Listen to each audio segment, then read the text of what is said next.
Hey guys, this is Breakfromzombie back with another Minecraft tutorial. Today we are going to be taking a look at the Ender.io mod. This is a tech mod that adds a bunch of machinery and power sources, ore processing, and all that kind of good stuff. Very similar to mods like thermal expansion. In fact, thermal expansion was my favorite tech mod up until I started using this one. Now it's kind of taken its place because it has some stuff about it that I like better. It is very early game friendly, as a lot of the early machines are fairly easy to make. So this will be a multi-part series. In this first video we will be taking a look at different power sources that can be used, as well as a basic ore processing setup. So to start off with, what we're looking at here is this is your basic setup for ore processing, as well as a basic power generator. This is called the Stirling generator. I'm not going to show the recipes on these.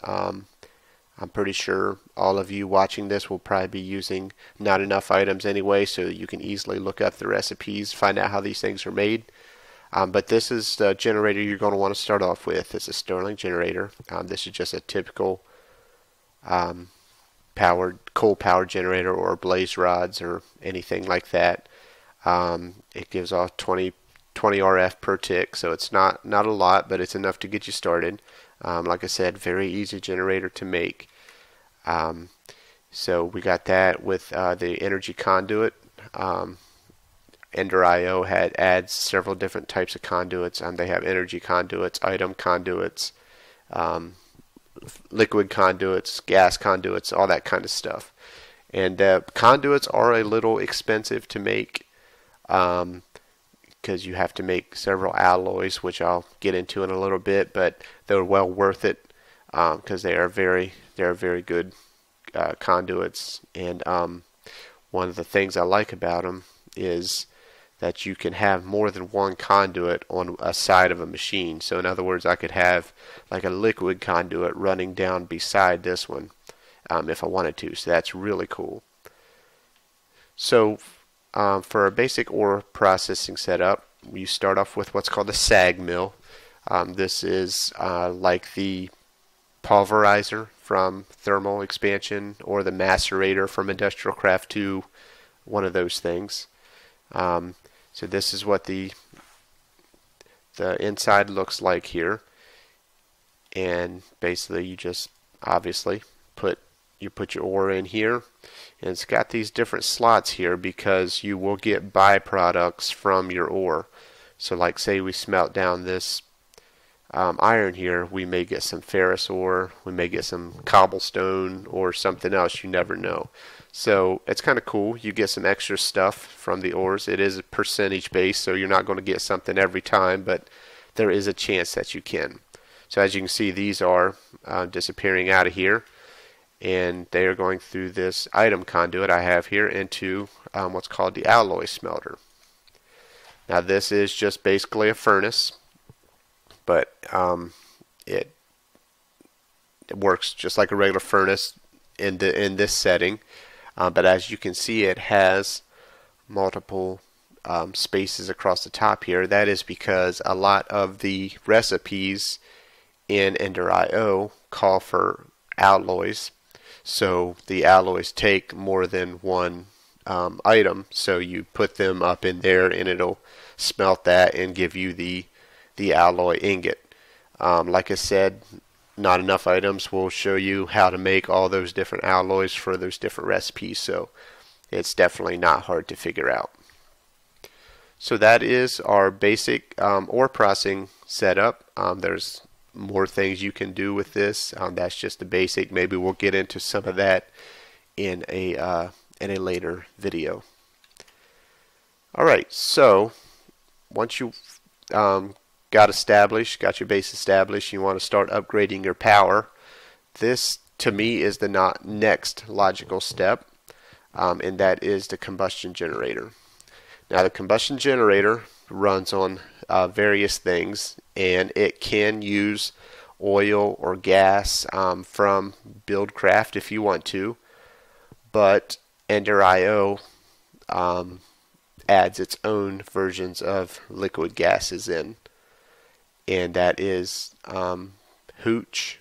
One is called Hooch. Then you have rocket fuel, and you also have firewater.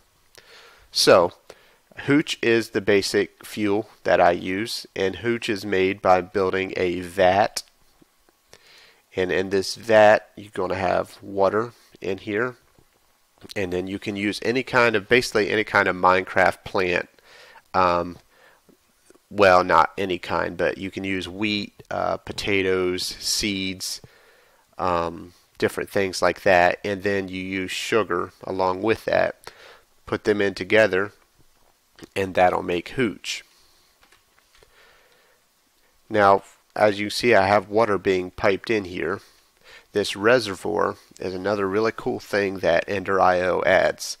This is a multi-block structure, and you put 4 of these reservoir blocks together, and it makes this tank.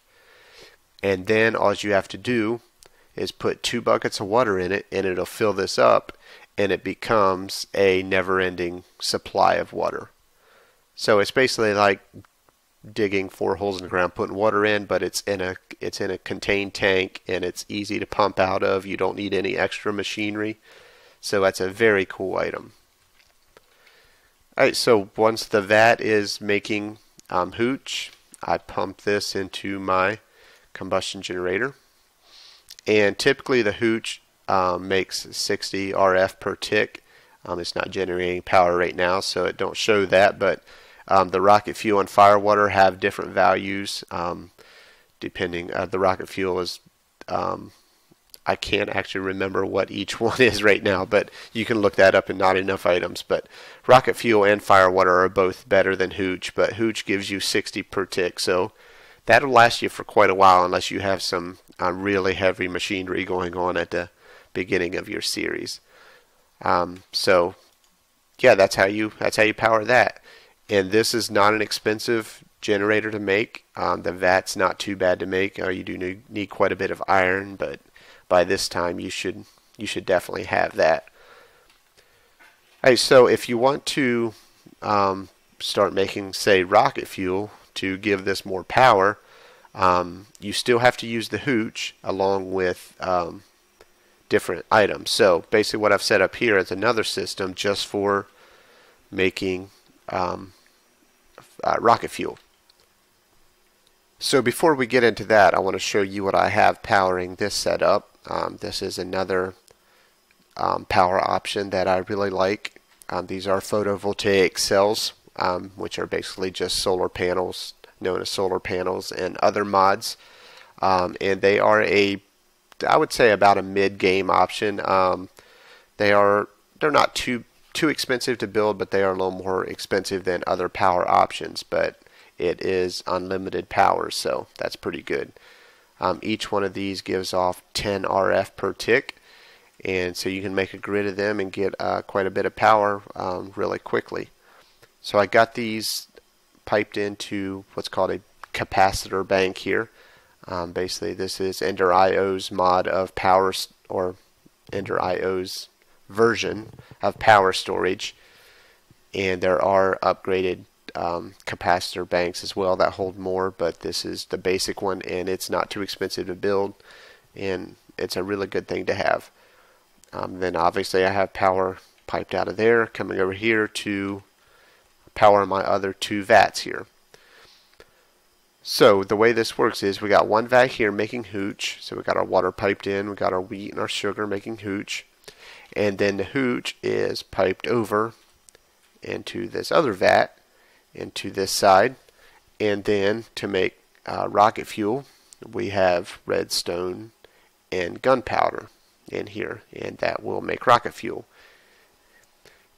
Now gunpowder obviously can be a little hard to come by, but I usually set up a farm for creepers to get that, and Ender.io gives you some excellent options for setting up a a mob farm, which we will get to in a later video. But that is rocket fuel. It's not too hard to make as long as you have a good supply of gunpowder and redstone, and it gives you, I think, roughly twice the amount of power as hooch.